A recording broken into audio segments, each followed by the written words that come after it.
here again, Comapalooza. We are here with the legend himself, Mark Waid. Mark, how you doing, man? Good, sir. How are you? Good. All right, so we are excited to be here right now because, as I've said before many times, you are a top 5 favorite writer of all time. Thank you. That's Welcome. nice of you to say. Thank you. And in our weekly comic book picks, at least one of your titles is in our our favorites list. Good to hear. Thank you. All right, so let's see here. Where do I want to start? You've done, let's see, Fantastic Four, The Avengers, Daredevil. Yeah, that's my resume right Exactly. there, yeah. And you've worked with a number of talented artists. Yes.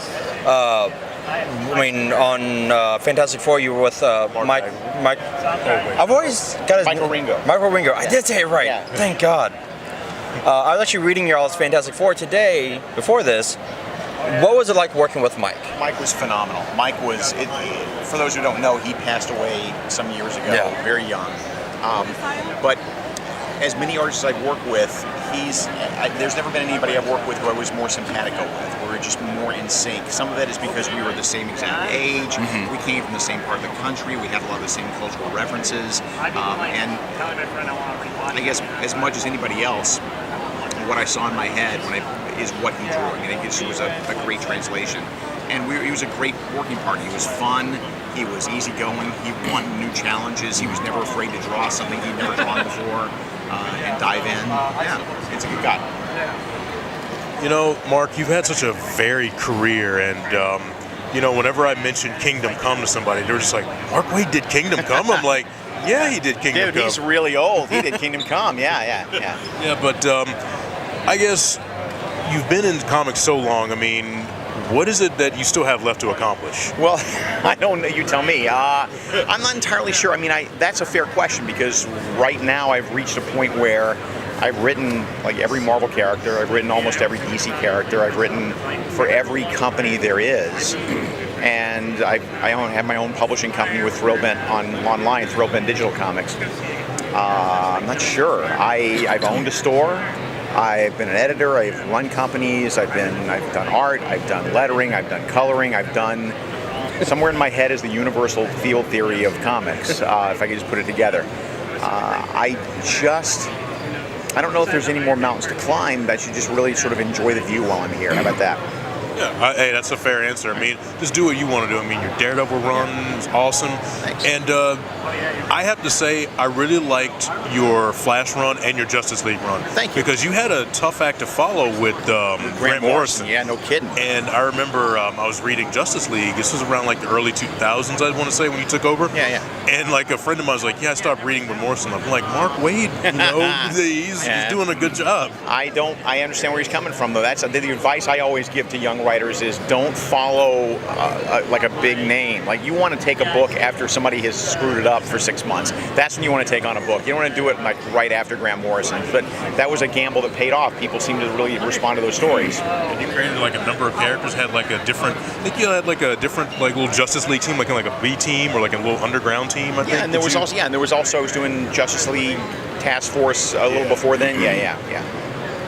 Well, it seems actually piggybacking off that you jump onto books after like these like with who you did Daredevil after Bendis. Yeah. You mean you've done Superman? You brought Archie back to making Archie cool again. Cool again. Yeah. Thank you. Like I love Archie. Like that's when like the time was getting a little tough, and I have like maybe like 1 or 2 books.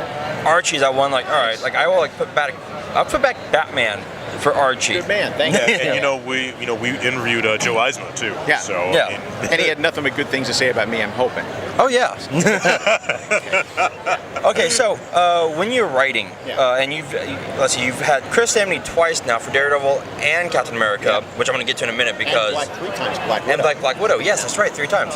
You had Lionel Francis Yu. Yeah. You've had Ringo. You've had Barry Kitson. I've had Alex Ross.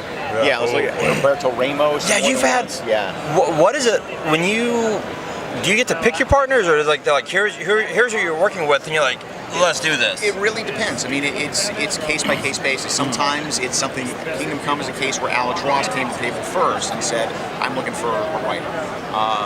something like Champions was something where Tom Brewer and I were talking about the book, and we wanted Umberto to do it because I've had that experience with him. We co-created Impulse, we worked on Impulse years and years ago.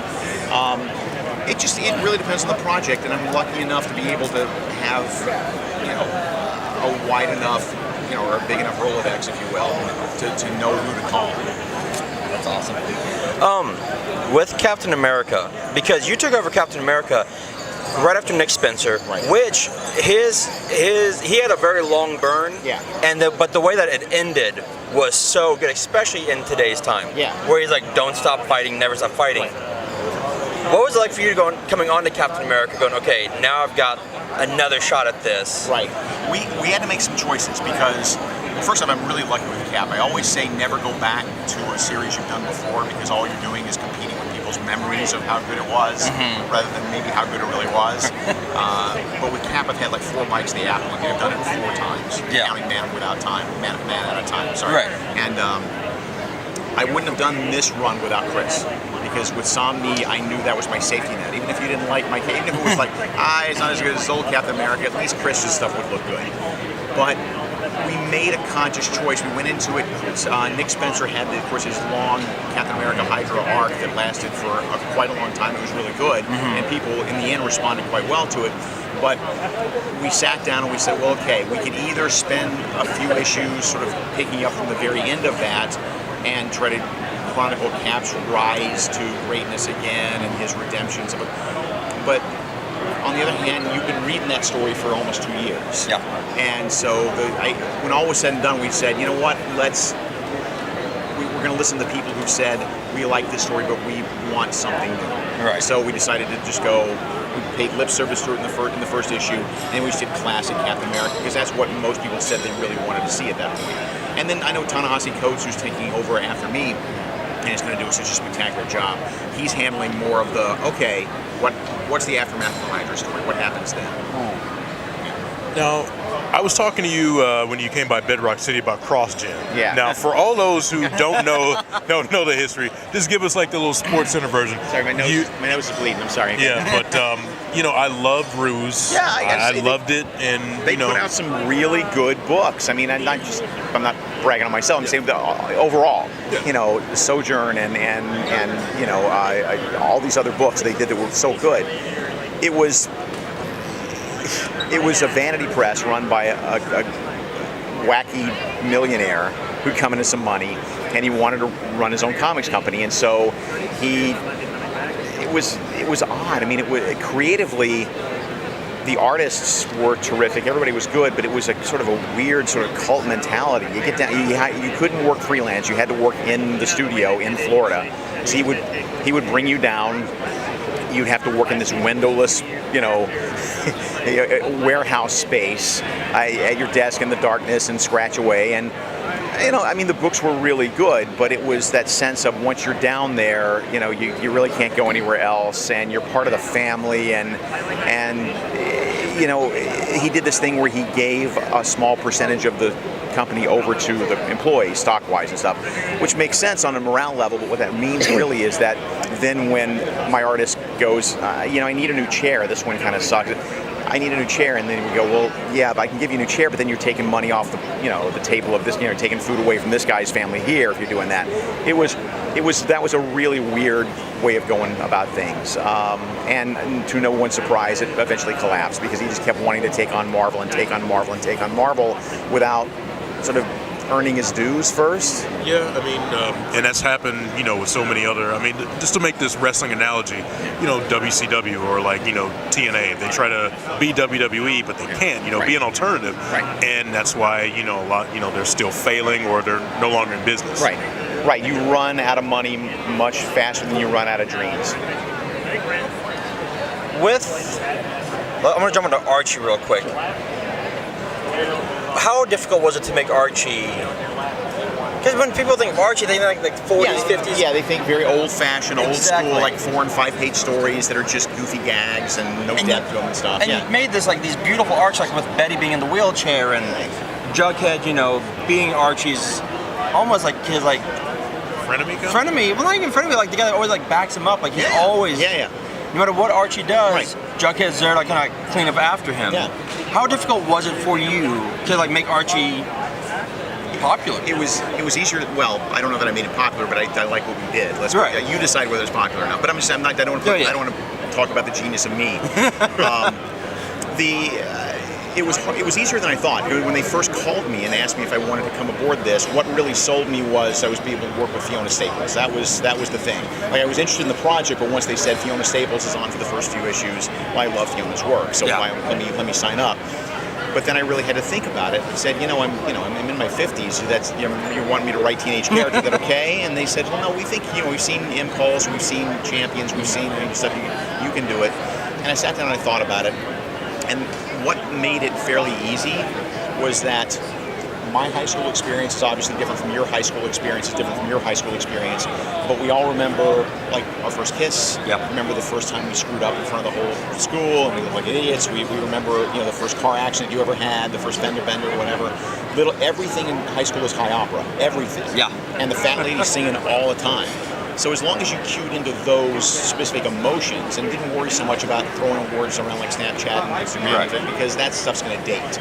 But the emotions and what it felt like to be that age, that doesn't date. That's very true.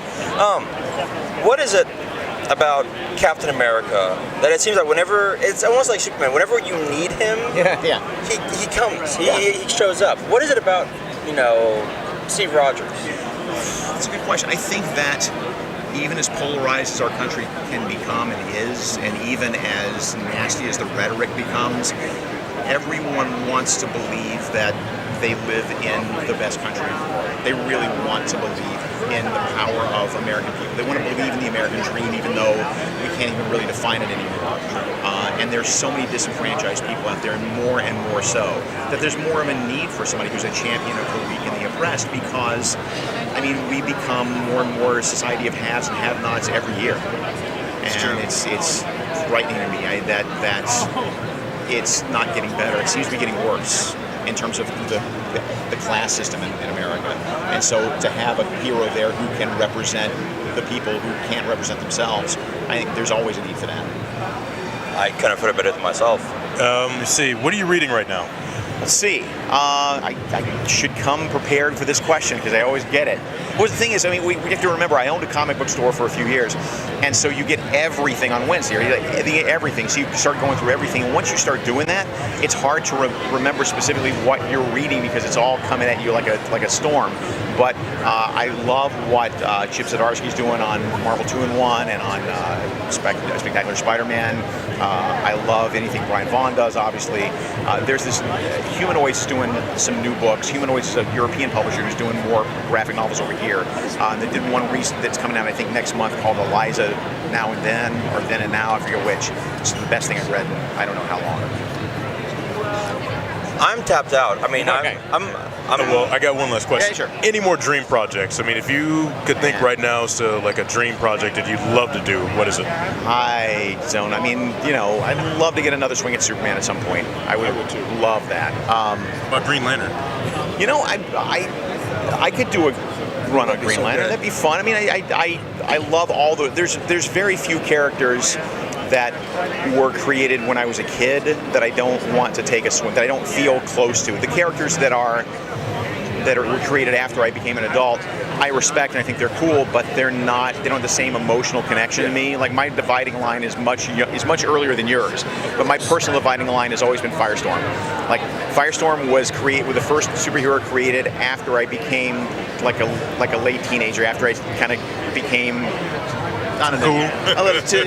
And so I love Firestorm, but I don't have the same emotional connection to him that I do to Green Lantern, to Flash, to Green Arrow, to Hawkeye, to Scarlet Witch, any of those guys. Well, maybe we can get you on Hal Jordan, the Green Lantern Corps, because that's a book that he always teases me about because I love the book. I'm sorry. They're canceling it. I was going to say, and it's canceled. I didn't want to be the bad news bearer with you. Look, if I can't repeat the rumors, but if they've got the writer lined up that I think they've got lined up, then it's going to be amazing.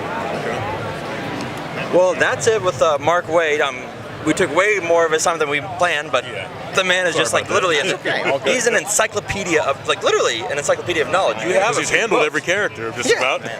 about. So Mark, thank you so much. My pleasure. And Thank you. All right, you bet. We're out. we're out. Take care. Thanks.